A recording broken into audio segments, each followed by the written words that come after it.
গাছের মাথার উপর একটা হেলিকপ্টার এসে বসে আছে।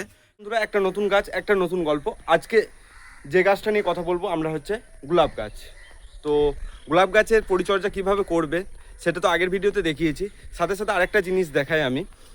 বর্ষাকাল তো এরকম আমার গোলাপ গাছে কুড়ি এসছে। আমি হয়তো আগে ফুলগুলো নিয়েছি, কিন্তু এখন যে কুড়িগুলো এসছে না, আমি কুড়িগুলো কিন্তু কেটে দেবো। কুড়িগুলো কেটে দিলে কি হবে না, পরবর্তীকালে যখন গাছটা আরও কিন্তু ঝাঁকালো হবে আর অনেক ফুল দেবে। তো এই গাছটা আগেও আমি কুড়ি কেটেছি অনেকগুলো, আবার এসছে কুড়ি, যেগুলো সেগুলো আমি কেটে দিচ্ছি।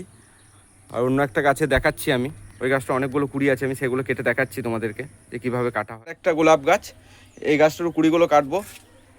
আমার গাছের মাথার উপর একটা হেলিকপ্টার এসে বসে আছে, এটা ফড়িং। তো এরকমভাবে কেটে দেবো, ঠিক আছে। আর এখানে আরেকটা আছে, তো এখানেও আমি দেখবো যেগুলো কুড়ি এসছে সেগুলো কেটে দেবো। কুড়িগুলো কেটে দিলে শীতকালে কিন্তু প্রচুর ফুল দেবে এই গাছগুলো থেকে, আর গাছটাও অনেকটা বড় হয়ে যাবে তাড়াতাড়ি।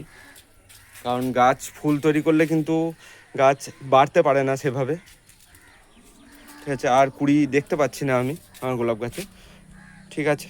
আমাদের ভিডিও অতি অবশ্যই কমেন্ট করে জানাবে, আর চ্যানেলে প্রথম হলে সাবস্ক্রাইব করে যাবে। আর ভিডিওটা ভালো লাগলে অতি অবশ্যই একটা লাইক করতে ভুলবে না কিন্তু।